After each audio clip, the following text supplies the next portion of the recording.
پانی یا دودھ میں ملا کر استعمال کرنا چاہیے۔ اور واش روم کے اندر ہم مریض کو یہ ایڈوائز کرتے ہیں کہ اس کو کم ٹائم سپینڈ کرنا چاہیے، کیونکہ کچھ لوگوں کو واش روم کے اندر موبائل دیکھنے یا اخبار پڑھنے کی عادت ہوتی ہے اور اس کی وجہ سے وہ زیادہ دیر تک واش روم کے اندر بیٹھے رہتے ہیں۔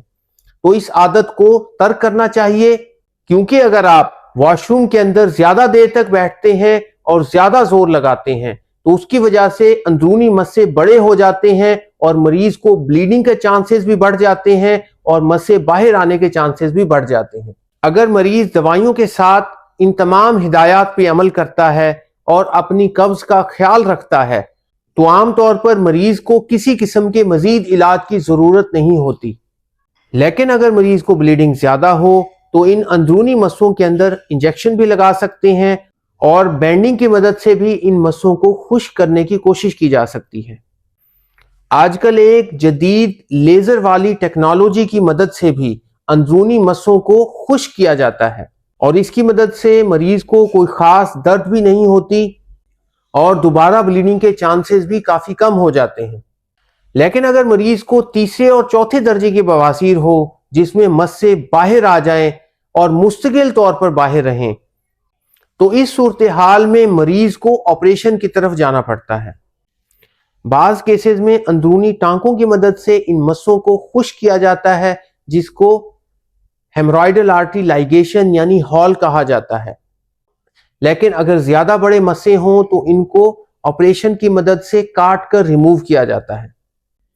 اگر مریض کو مسے بہت زیادہ ہوں اور چاروں طرف پخانے والے سوراخ کے پھیلے ہوں تو اس میں صرف 2 سے 3 مقامات پر بڑے مسوں کو ہی ریموو کیا جاتا ہے، کیونکہ اگر سارے مسے ایک ہی آپریشن میں ریموو کر دیے جائیں تو آپریشن کے بعد مریض کا پخانے والی جگہ کا سوراخ بالکل تنگ ہو سکتا ہے اور مریض کو بعد میں سٹول پاس کرنے میں دقت کا سامنا کرنا پڑ سکتا ہے۔ اسی لیے اگر مسے زیادہ ہوں تو مریضوں کا آپریشن سٹیج وائز کیا جاتا ہے۔ 2 سے 3 بڑے مسے ایک دفعہ آپریشن کی مدد سے ریموو کیے جاتے ہیں اور باقی دیگر مسوں کو 2 سے 3 مہینے کے بعد دوبارہ دیکھا جاتا ہے۔ اب ہم بات کرتے ہیں بادی بواسیر یا فشر کے حوالے سے۔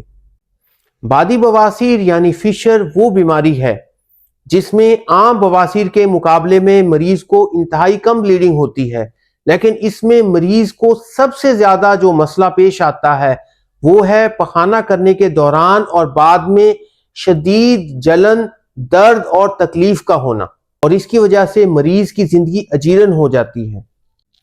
اس مسئلے کی بھی سب سے بنیادی وجہ قبض یعنی کانسٹیپیشن ہے۔ اکثر یہ مسئلہ خواتین کے اندر نارمل ڈیلیوری یا سیزیرین آپریشن کے بعد بن جاتا ہے، کیونکہ ڈیلیوری کے بعد مریض کا چلنا پھرنا کم ہوتا ہے اور اس کو اکثر قبض کی شکایت ہو جاتی ہے۔ اس مسئلے کی سب سے بنیادی وجہ قبض یعنی کانسٹیپیشن ہے۔ پخانے والی نالی کے اندر جب سخت پخانہ جم کر ہارڈ ہو جاتا ہے اور جب وہ باہر آتا ہے تو پخانے والے سوراخ کے اوپر کٹ لگ جاتا ہے، گہرا زخم آ جاتا ہے۔ اس کٹ کے لگنے کی وجہ سے سوراخ کے دونوں طرف پائے جانے والے سفنکٹرز یعنی پٹھے ٹائٹ ہو جاتے ہیں۔ اس کے بعد مریض جب بھی سٹول پاس کرتا ہے تو پخانے کا ابتدائی پارٹ سخت ہونے کی وجہ سے وہ زخم کو مزید رگڑ لگاتا ہے اور مریض کو اس کی وجہ سے شدید جلن اور درد کا سامنا کرنا پڑتا ہے۔ فشر والا مسئلہ مریض کے لیے ذہنی اذیت کا باعث تو ضرور ہوتا ہے، لیکن یہ خدا نخواستہ کوئی جان لیوا بیماری نہیں ہوتی۔ ابتدائی طور پر ہم مریض کو یہ ایڈوائز کرتے ہیں کہ اس کو خوراک کے پرہیز کے ساتھ اپنی قبض کا خیال رکھنا چاہیے۔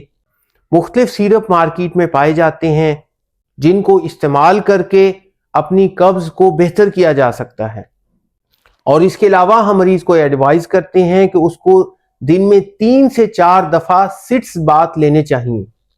سٹس بات لینے کا یہ طریقہ کار ہوتا ہے کہ ایک ٹب کے اندر نیم گرم پانی کے اندر تھوڑی سی پائیوڈین یا ڈیٹول ڈال کر 15 سے 20 منٹ کے لیے بیٹھا جائے۔ سٹس بات مریض کو دن میں 3 سے 4 دفعہ لینا چاہیے۔ سٹس بات لینے کے بعد مریض لیٹ کر پخانے والی جگہ پر کچھ خاص قسم کی کریم ملتی ہیں وہ انگلی کی مدد سے پخانے والی جگہ پر لگانی چاہیے۔ اگر مریض اپنی قبض کا خیال رکھتا ہے، سبزی، سلاد، فروٹ کا زیادہ استعمال کرتا ہے، اسبگول کا چھلکا استعمال کرتا ہے، سٹس بات لیتا ہے اور دوائی کا استعمال کرتا ہے، تو عام طور پر 4 سے 6 ہفتے کے اندر مریض کو اس مسئلے سے نجات مل جاتی ہے۔